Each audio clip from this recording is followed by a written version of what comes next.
Hello friends, welcome back to my dream zone. Finally I fulfilled my dreams, so that's why I decided I am continue my channel.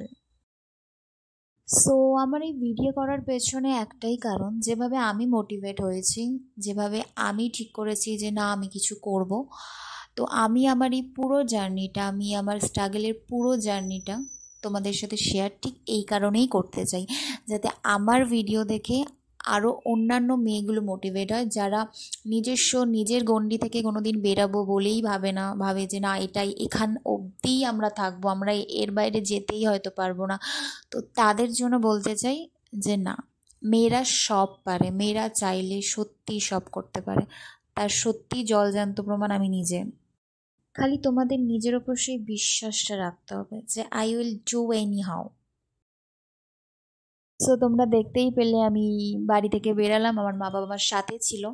কারণ আমি কোনোদিনও একা, মানে বাসে ট্রেনেও কোনোদিন একা যাতায়াত করিনি। সেভাবে বলতে গেলে আমি বাসে ট্রেনে যাতায়াতও সেভাবে করিনি, কারণ আমার একটা ফোবিয়া কাজ করতো। মানে ভিড় দেখলেই আমার একটা ফোবিয়া কাজ করতো। তো এই জন্য আমি বাইরে বেরাতে অবধি ভয় পেতাম। সো সেখান থেকে দাঁড়িয়ে আমি এতটা দূর একা ট্রাভেল করছি, মানে ফ্লাইটে একা ওঠা থেকে শুরু করে সম্পূর্ণটা নিজে করেছি। সত্যি বলতে মা বাবার আশীর্বাদ ছাড়া আমার মনে হয় না আমি করতে পারতাম, আর আমার নিজের কিছু মানুষের ভালোবাসা ছাড়া। তো এই জন্য আমি ভাবলাম যে আমি যেভাবে তাদের মা বাবার ভালোবাসা নিয়ে নিজের জীবনটা আবার স্টার্ট করছি, ড্রিমসগুলো পূর্ণ করছি আস্তে আস্তে। সো আমি আমার এই পুরো জার্নিটা তোমাদের সাথে শেয়ার করছি, যাতে আমার মতো যেই সব মেয়েগুলো যে মা বাবার প্যাম্পারে বড় হয়, কোনো দিন কিছু জানে না, তারাও যাতে ভাবে যে না আমরা করতে পারি, আমরা সত্যি চাইলে সব করতে পারি।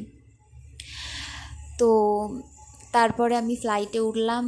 দেন নিচটা জাস্ট দেখছিলাম, যে ছোটোবেলায় ছাদ থেকে ওপরটা দেখতাম, আজ ওপর থেকে নিচটা দেখছি। সত্যি সময়ের সাথে সাথে সমস্ত কিছু সত্যি বদলায়। তো যাই হোক, তারপর আমি ব্যাঙ্গালোর এয়ারপোর্টে ল্যান্ড করলাম। দেন তারপর আমি সেখানে নামলাম। নামার পর আমার নিয়ে কিছুটা হেঁটে আমি ওয়েট করছিলাম। দেন ওখানে ইন্ডিগোর বাসগুলো এলো, আমরা সবাই ওখানে উঠলাম। কিছুটা গিয়ে আমরা এয়ারপোর্টের ভেতরে ঢুকলাম।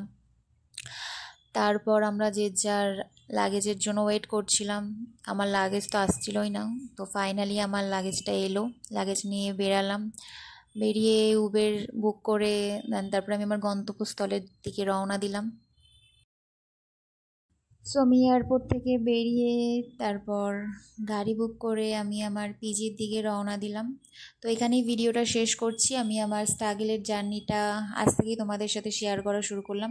তোমরা খালি একটু আমার পাশে থেকো অ্যান্ড ভিডিওটাকে লাইক, শেয়ার অ্যান্ড সাবস্ক্রাইব করো। আশা করি তোমাদের ভালো লাগবে। অ্যান্ড আমার এই ভিডিও দেখে যদি কোনো একটা মেয়েও ইন্সপায়ার হয়, তো সেটা আমার জন্য অনেক হবে। সো প্লিজ এভাবেই পাশে থাকো। Thank you.